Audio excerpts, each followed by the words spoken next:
that any of us would exchange places with any other people or any other generation. The energy, the faith, the devotion which we bring to this endeavor will light our country and all who serve it. And the glow from that fire can truly light the world. And so, my fellow Americans, ask not what your country can do for you. Ask what you can do for your country. But somewhere it hit me that sounds like something I'd like to do.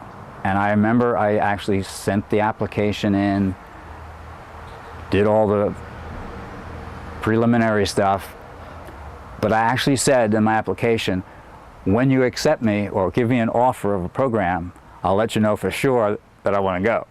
Because I had some questions in my mind. I mean, this was not leaving and going. The Peace Corps was, you're leaving home, a small group, and you're going out into who knows where. So I was interested, but not quite committed. In 1 week, I got accepted to pilot training at Lackland Air Force Base.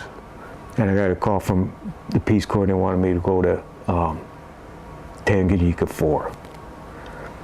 And I don't know what was going through. That was the hardest week of my life, because I wanted to do both. And I knew I never could, because this was a one-in-a-lifetime shot, whichever one you take. And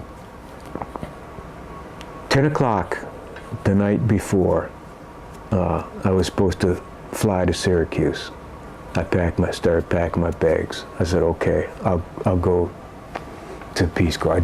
I still to this day have always wondered what would have happened if I'd have gone the other way. That was the time that Kennedy got assassinated. We were at work when the news came through.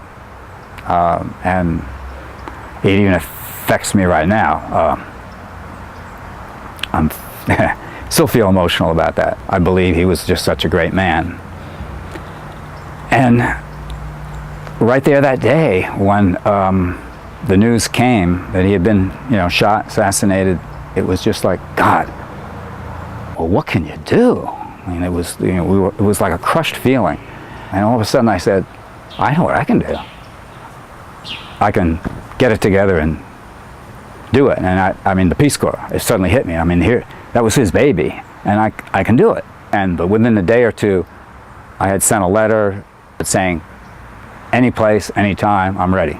Remember, I had come home, I believe it was Christmas Eve, 1963.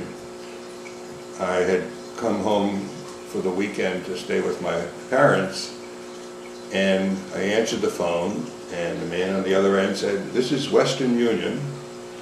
We have a telegram for you from Washington, D.C. Would you like me to read it? And I asked him to read it, and it was welcoming me to join a Peace Corps training program going to Tanganyika starting at the end of March. So I didn't know whether this was a joke or not. So I immediately got in my car and drove down to the Western Union office, which was at that time in downtown Lowell, where I grew up, which was around the corner from where my folks had their business. And I stopped, got the telegram in my hand, and I said, this is real. Went and walked over to their store and said, I'm going, So I remember that very well.